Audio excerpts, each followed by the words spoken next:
On en vient aux crèches en plein air, un concept très apprécié dans le nord de l'Europe et qui gagne du terrain en France. La crise sanitaire a d'ailleurs accéléré le développement de ces crèches qui auraient un impact positif sur les enfants. Elles les aideraient à être plus autonomes, plus apaisés et plus résistants. Adrianos et Vincent Plévin. Tout le monde dehors. Dans cette crèche en semi-plein air, on peut jouer avec l'eau, écrire sur les vitres, mettre les mains dans la terre et apprendre à s'émerveiller de tout. Plusieurs activités sont proposées, mais chaque enfant fait son programme. Dessin, observation des insectes avec une loupe.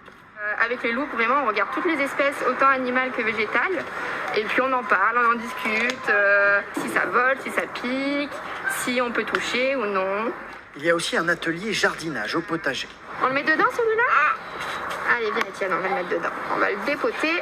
Ce concept de crèche s'inspire des méthodes scandinaves, expérimentées aussi chez nos voisins allemands et suisses. Vous pouvez voir, la porte est tout le temps ouverte et les enfants peuvent accéder de manière autonome à l'intérieur comme à l'extérieur. On se rapproche un petit peu des modèles de nos crèches que nous avons en Suisse et en Allemagne.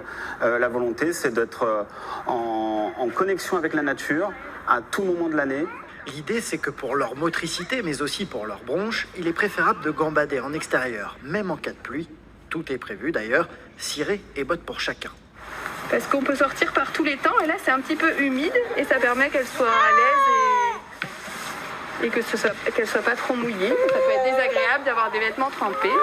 Pareil pour le goûter et la sieste, tout peut se faire en extérieur. Ils peuvent tous jouer et ouais, on a beaucoup moins de conflits, c'est beaucoup plus calme en général.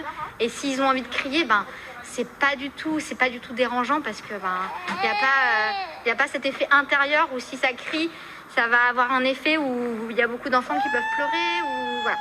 Se déconfiner, c'est dans l'air du temps et s'appeler aux parents comme cette mère de famille qui vient de déménager de la région parisienne. C'est le fait que les enfants puissent évoluer comme ils le veulent à l'extérieur, ils peuvent toucher un petit peu à tout. Sentir l'air frais est beaucoup mieux que de rester enfermé comme ça toute la journée dans une pièce. Les enfants, ils sont, je pense, plus épanouis comme ça. Justement, la marque espère multiplier les projets et se rapprocher des modèles étrangers où les enfants passent 100% du temps dehors.